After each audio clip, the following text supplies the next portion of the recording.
सैकड़ों लोगों ने मुझे बताया, बनकट्टा के लोगों ने बताया, मैं थाना पर जाता हूं, मेरा सलाह नहीं लिया जाता है, प्राथमिक नहीं ली जाती है। ये थाना प्रभारी मदहोश है, सरकार जागी हुई है, हम सरकार हैं, सदन से लेकर सड़क पर संघर्ष से हम पीछे हटने वाले नहीं हैं। मंगलवार तक यदि इस पर कार्रवाई नहीं हुई, पीड़ित परिवार को न्याय नहीं मिला, बेनीपट्टी से अभी एक भी लोगों का शिकायत फोन आया मुझे कि मेरा सलाह नहीं लिया जाता है, प्राथमिकी नहीं लिया जाता है, तो मैं यदि न्याय नहीं मिलेगा, हर जोर जुल्म के टक्कर में संघर्ष हमारा नारा है। चाहे सदन में हम संघर्ष करते हैं, सड़क पर भी करेंगे, वो कोई अंतर पड़ने वाला नहीं। सब कुछ अगर बेहतर ही जा रहा है तो घनश्याम ठाकुर बिहार भाजपा के एमएलसी प्रशासन को ये अल्टीमेटम क्यों देते हैं कि 24 घंटे या 48 घंटे में अगर कार्रवाई नहीं होती है तो हम अनशन पे थाना में बैठ जाएंगे। मामला बेनीपट्टी थाना से जुड़ा हुआ है, जहाँ पे एक लड़की के कथित तौर पर अपहरण या उसे भगा बहला फुसला करके भगा जाने का मामला है। तकरीबन 15-20 दिन से अधिक बीत चुके हैं और आप भी शायद इसमें इनिशिएट कर रहे थे और आपने प्रशासन को अंतिम अल्टीमेटम दे दिया है कि अगर कार्रवाई नहीं होती 48 घंटे के भीतर तो आप धरना पे जाएंगे, उपवास पे जाएंगे। मुझे बेनीपट्टी के एमएलसी मैं 2021 के 17 मार्च को बना हूं, लेकिन मैं बेनीपट्टी का बेटा हूं, बेनीपट्टी का सामाजिक कार्यकर्ता हूं। आपको याद होगा लालू जी के जमाने की सरकार में बेनीपट्टी में 30 सितंबर 1994 में बेनीपट्टी को पूर्ण साक्षरता की घोषणा की जा रही थी।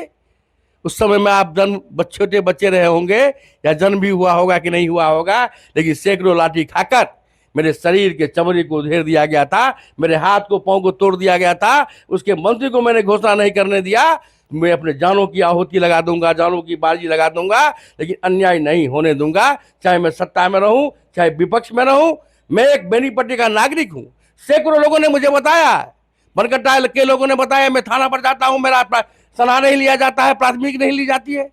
दर्जनों लोगों के द्वारा ये कान में मुझे सूचना मिली और मैंने पुलिस उपाधीक्षक बेनीपट्टी को कई बार व्हाट्सएप पर भी उनके सूचना दिए। उन्होंने कहा है सर कार्रवाई करवाते हैं, मीठी मीठी वो बात करते हैं। कल मैंने ग्रामीण एसपी को भी बताया, रात में फिर मैंने एसएसपी को भी बताया और आज मैंने अनुमंडल पदाधिकारी जो कानून व्यवस्था के माध्यम व्हाट्सएप पर मैंने उनको सूचना दिया है कि कांड संख्या 328-26 बेनीपट्टी जिस नाबालिग लड़की का अपहरण करने वाले लोगों को वहां के परिवार, पीड़ित परिवार के लोगों ने लड़की कहाँ है, लड़का कहाँ है, सब सूचना देने के बावजूद ये थाना प्रभारी मदहोश है, सरकार जागी हुई है, हम सरकार हैं, सदन से लेकर सड़क पर संघर्ष से हम पीछे हटने वाले नहीं हैं। और ये थाना प्रभारी वही है जो एक तक दारू हरलाकी में जब ये थाना प्रभारी थे तो पकड़ा गया था, लुटवा दिए थे। तत्कालीन एसपी मधुबनी ने इन्हें लदनिया थाना प्रभारी के रूप में ट्रांसफर कर दिया। जब मामला शांत हुआ तो पुनः बेनीपट्टी में इनको भेजा गया है। मेरा तो आरोप है जो बिहार सरकार ने सीमावर्ती इलाकों में धन दुगुना करने वाले लोगों पर निगाह रखने की मांग की कार्रवाई का निर्देश प्रशासन से दिया है। मुझे तो ये आशंका है इस थाना प्रभारी का निजी नंबर, सरकारी नंबर पर यदि इसका कॉल डिटेल निकाला जाएगा तो ये भी कहीं न कहीं माफियाओं से इनकी मिली भगत है और ये जनता के प्रति लापरवाह है और अपने कर्तव्य के प्रति विमुख है। इसलिए इन्हें कर्तव्य पालन कराने के लिए यदि मुझे अनशन भी करना होगा, मैं तो बोला हूं अनुमंडल पदाधिकारी जी से तो मंगलवार तक यदि इस पर कार्रवाई नहीं हुई, पीड़ित परिवार को न्याय नहीं मिला, बेनीपट्टी से अभी एक भी लोगों का शिकायत फोन आया मुझे कि मेरा सलाह नहीं लिया जाता है, प्राथमिकी नहीं लिया जाता है, तो मैं 23 तारीख बांकीपुर चुनाव के बाद मैं आज तो गाड़ी लेने के लिए आया हूं घर पटना से, मैं आज ही पटना वापस जाऊंगा। वहां बांकीपुर के उपचुनाव में पार्टी के काम को करूंगा।